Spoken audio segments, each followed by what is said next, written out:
Everyone, this is David. Welcome back behind the velvet rope. I hope the mic sounds good because I didn't do a check. Let's get into it. We're here with just David. Woo! We have a lot to get to. A couple of real world things are brewing, but look, we got our Salt Lake ladies back in our lives. What do I think? Okay, look. Okay, the season just started. It's season six. Here's the bottom line. Let's do a top line review. Did I like this episode? Yes. Do I think this episode was good? Yes. If I don't overthink it, do I think it was very good? Sure. Was it excellent? I think we've seen better from the Salt Lake ladies, but I really, really liked it. I liked it. And we don't need to second guess that, okay? We like something in Bravo. I sat around for weeks saying, do I really like Next Gen? Yes, David, dear, you really like Next Gen. So let's not second guess the fact that I actually really liked it, okay? Let's just start with that basic fact. Um, I do think that, look, I am not calling for a major reboot for any Bravo show. I am not calling for a pause like with New Jersey, where basically we should have known months ago that Melissa and Joe are going to come back. But I do think, unpopular opinion, Miami to me is most in need of a cast change. It was a good season in Miami, but I don't see where it's too much of the same. So I do think first Miami needs a cast change. I'm not saying we need to get rid of nine people. I just think you take at least two out, at least two, and figure out the new dynamic. I think three is the magic number when you want to change things, but at least two. OC, I think the OC needs a refresh. Too dark. We don't really need a pause, but I think we need to take two people out of that. And I do think that at the end of this season, I think it's going to be time for a cast change of Salt Lake. And I didn't say that last season. I didn't think that last season. Brittany, I don't know. I'm so conflicted with Brittany. I like her better than I did last season. Maybe I didn't give her enough credit. Having said that, I agree with Meredith, who says that she's performative. Now, I love Meredith. I just think, look, it's too early to tell. I still think, look, Meredith says she's going to have a really hard season. Barlow says she has a hard season, but Meredith says she has a really hard season. I just think Meredith's going. I can't put my finger on it. I feel that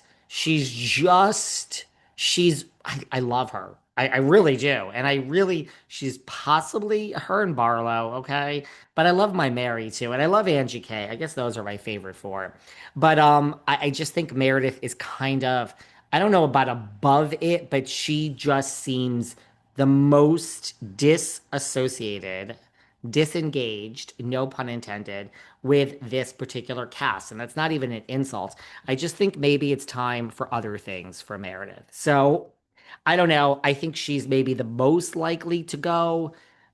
Whitney to me seems a little performative. So I think she would maybe be the second one to go. And I mean, they could certainly get rid of Brittany. But let's not predict the whole future considering we just started the season. I like this episode. I guess I liked it a lot.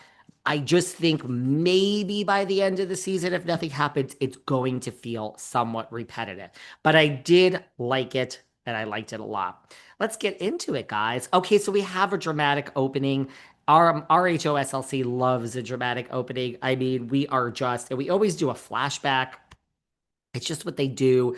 We have Mary doing a voiceover. I'm loving Mary doing a voiceover. She says, let me tell you about true friendships. So Mary's teaching us about true friendships. Shh.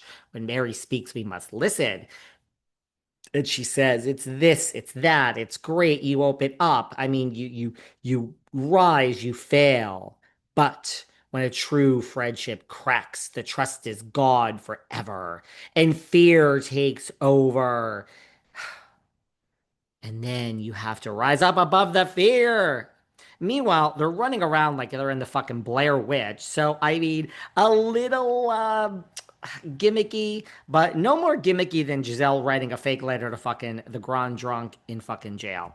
I stole the Grand Drunk from Sarah. Can't take credit for that. Love me some Karen Huber. Who the fuck am I talking about?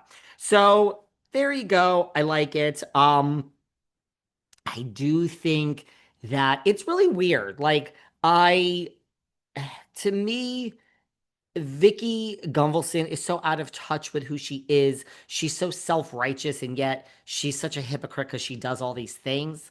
It's just as bad at things apparently that she's against. So, but somehow Vicky's delusion, I really should analyze this, but I don't want to. Vicky's delusion bothers me, I think, because she's so fucking self-righteous. I don't think this cast is self-righteous, but I think they're as delusional as Vicky. And yet, I think Vicky is insufferable because of her delusion. And I think this cast's delusion is what makes them so endearing. I mean, each Meredith just is disengaged as Lisa. I won't get into the whole Lisa of it all and Mary. So they're just so delusional in their own ways, but it is just so fabulous. It is so fabulous that it is an organic, authentic delusion with each of them. And it just works. So, I mean, we're first of all starting the season with a cast trip. Like, since when and what the fuck is that? Since when? Jealous of what? Anyway, we're starting with Angie's RV, and she is driving that RV like only a snowbird can. And I love seeing all the snow, actually. I love seeing the snow. And Angie is driving it, and right out of the gate, we're having a cast trip. I don't know if that's a good side or a bad side. Maybe a little too early for a cast trip. And apparently, it's an A class trip hosted by Angie and Mary. By the way, when we talk about a cast shakeup, don't touch Mary Cosby. She's just so funny. And by the way, Meredith is one of the best housewives. So I really would be thrilled if we don't touch her either. But I feel it coming. So now we're going to pick up the other ladies, and all the other ladies are plug waiting in front of. We had a beauty lab plug. We had the caviar plug by Meredith. I mean, I think it took Meredith a whole 16 minutes before she plugged something, but we're in front of beauty lab, and the other ladies are waiting to be picked up, and there's no Lisa Barlow. So they get paid per episode. So I believe that that phone call from Lisa counts as her being in the episode. So I don't think Lisa got docked any pay. Very smart, Miss Barlow. Granted, not really smart. The producer set it up so Barlow wouldn't have to get docked any pay. By the way, what a great gig to already be well established on the show. I would skip every episode. Although, be careful, Barlow, because member Nene Leaks. You ever hear of this woman, Nene Leaks? Well, she skipped so many episodes and she was so over it right in front of her very faces, and then she got her ass fired. So there you go. So she's going to pick up the other ladies, and we learn that Lisa is not there. Heather, you gotta love Heather. Now that she's skinny with her Ozempic, she's still the same Heather, but she lets us know there are 5 disputes in the group going on. This one doesn't like that one. These people don't like Lisa. Do da da da dee da da. I love it, and there are 5 disputes in the group. Thank you, Heather. That helps sum up a lot of stuff. The ladies